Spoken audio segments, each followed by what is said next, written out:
Hello, hello! My name's Tyson Farmer from TysonFarmer.com, and I teach online guitar lessons and music theory for all playing levels and styles. Welcome to Everyday Exercises, Guitar Box Patterns, Beginner Level. This is an easy, basic playing level and should apply to you if you are okay with the absolute beginner level exercises and are ready to level up and make things just a little more challenging. This video will start with a quick explanation and guided lesson for the exercise, followed by the guided exercise, then the exercise without my commentary, and then just the exercise audio so you can play by yourself without my help. If you want to skip right ahead to the exercises and just hover your mouse over the progress bar in the video and find the parts labeled exercise. If you haven't done so already, I recommend watching the general introduction video that applies to all levels before you use this video, since it will explain some of the basic concepts and jargon I'll be using in this and every other video on box patterns. Click on the link below or at the top of the screen and it will take you to my box patterns playlist. Okay, some general info about this playing level. By now you should be using a guitar pick to pick the strings and not your picking hand thumb. If you don't, things will quickly get much more difficult to keep up with, if not impossible, by the time you hit the intermediate level. This time the exercise backtracks will have only one measure of music per finger position instead of two. If you don't know what this means, you'll basically be playing twice as fast now. But don't worry, it's still going to be plenty slow. But the practical upshot of this is that once you master this speed, you'll be able to go through the exercise twice in the same amount of time you could only do it once before. That's what leveling up is all about. Also, I still want you to stomp the notes for now. As you progress to other levels, you can lighten up on overdoing the picking and fretting strength, but for now, you should still be developing your hand strength and endurance. However, since we're upping the speed here, you should just stomp each note very strongly but quickly, and then just immediately move on to the next note. So, you're just gonna hit it and quit it, hit it and quit it, hit it and quit it, hit it and quit it. Next, your fretting fingers shouldn't be flaring all over the place as much anymore. You should be striving for small, economic motions like this.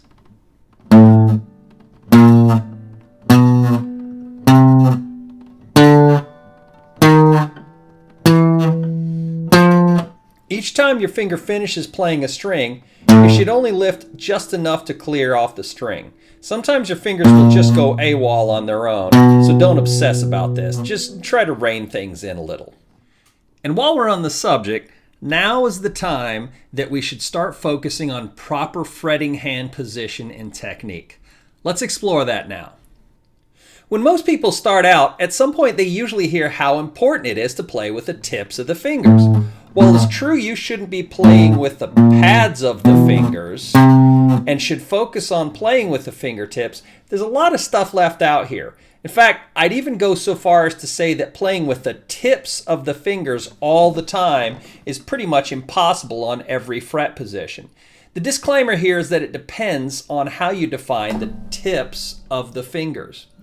If we were to think of the tip of the fingers as right here in the exact center, it would be somewhat possible to play on the smallest frets with just the fingertips, but much harder to do so on the wider frets and definitely much slower.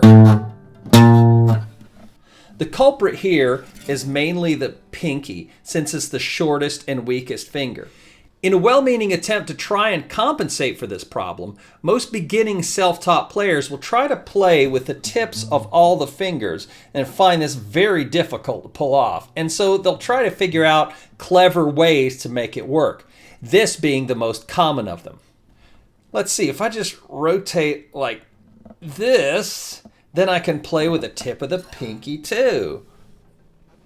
Problem with this is that it locks your pinky at this knuckle and forces you to move around like you're walking with locked knees and work way more than you need to play a bunch of notes. Since it's even harder to run with locked knees, this puts an eventual brick wall ceiling on your potential speed of playing in the future. Because our fingers are shaped like this and not like this, We have to make some compensations to the individual angles of our fingers to set them up for optimum speed and agility, especially on the wider frets. So here's what you should strive toward. When each finger has its own fret, the outside fingers, meaning the 1 and 4, pointer and pinky, should flare out to the sides, and the 2 middle fingers, 2 and 3, or middle and ring, should be more or less, but not perfectly on center. This will eventually result in you playing more on the side of the pinky fingertip than on the exact center of the fingertip. This allows your pinky and index to play with optimal flexibility and minimal movement, which translates to faster and smoother playing with less work. With enough mileage, you'll find that your fingertip callus will develop on the side of the pinky instead of the center. And this is a good thing. You want this to happen. The problem is, playing on the side of the pinky at first will also temporarily increase the ouch factor by just a little bit, especially on the smaller strings. Believe me, this is a serious power play in the long run. Like I said, this technique is optimized for speed and agility, as in it will be much easier to go faster and smoother once you get even halfway decent at this technique. See how little my pinky needs to actually move to go up and down on the string? This is called economy of motion. So let's do this together on the 5th fret of the thinnest string. 1, 2, 3, 4, 5. 1 on the side. 2 on the center. And on this, I want you to leave your fingers down as you go this time. 3 on the center. 4 even more on the side. Ouch, right? Trust me on this, though. It's a secret weapon. Now, the trick is to strive for all these new techniques that we've just discussed, but don't obsess over them. Just do the best you can and allow your fingers to evolve over the fullness of time as you keep working them with these new factors. Let's do this one more time. 5th fret, 1st finger on the side. Leave it down, 2 on the center. 3 on the center. 4 even more on the side. All right, now let's go backwards. Pinky lifts. 3rd lifts to the 2nd. 2nd lifts to the 1st. You got it. Just do the best you can. Okay, let's do some on-the-job training with the exercises. In spite of what we just worked on with leaving the fingers down as you go, on these exercises, I still want you to play each individual finger. So not only you can work your finger strength, but also concentrate on getting each and every finger the perfect angle on its own terms. I'll be talking you through everything on the first exercise track, but the second will have no commentary, and the third will be just the audio track itself. Ready? Let's do this. All right, box patterns, guided exercise track, beginner level. This time I want you to find that 7th fret on your own. Go ahead, I'll give you a second to count up.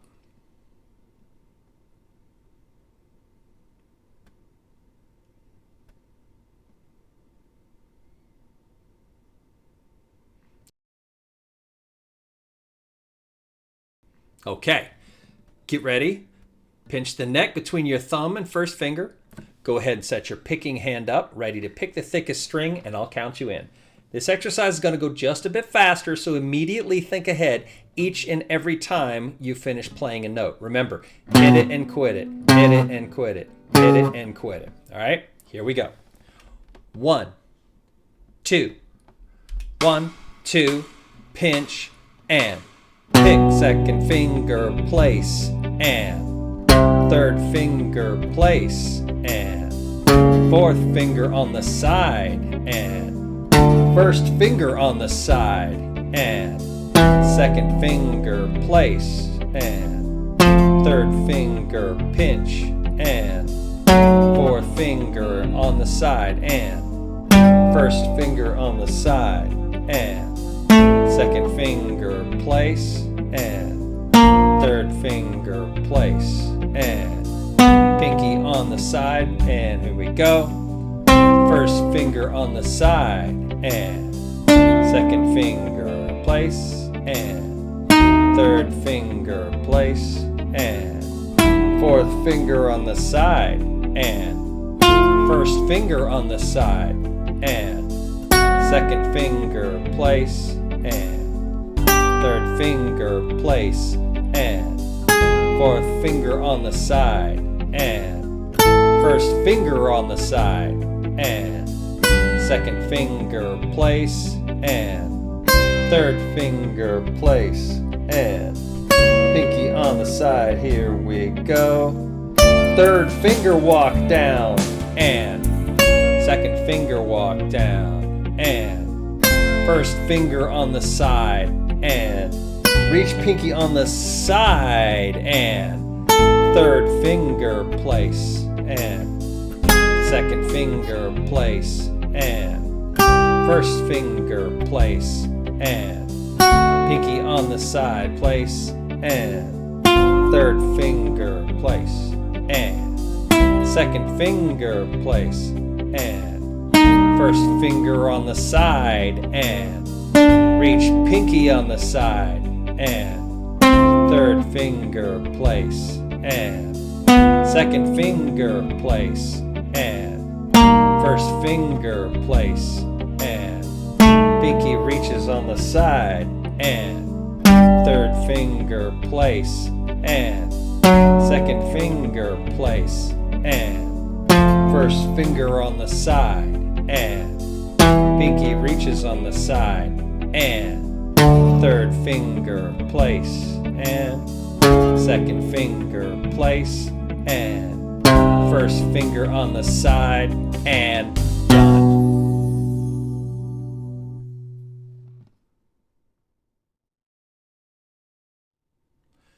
All right, box patterns, guided exercise track, beginner level, no commentary.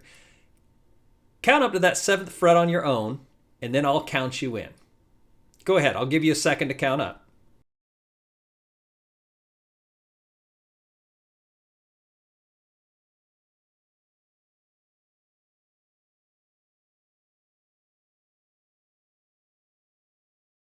All right, ready? Here we go. 1, 2, 1, 2, 3, 4.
If you're interested in online guitar lessons with me, click the link below to my website, tysonfarmer.com, and drop me a message through my contact form for any questions or to see if I have lesson times available.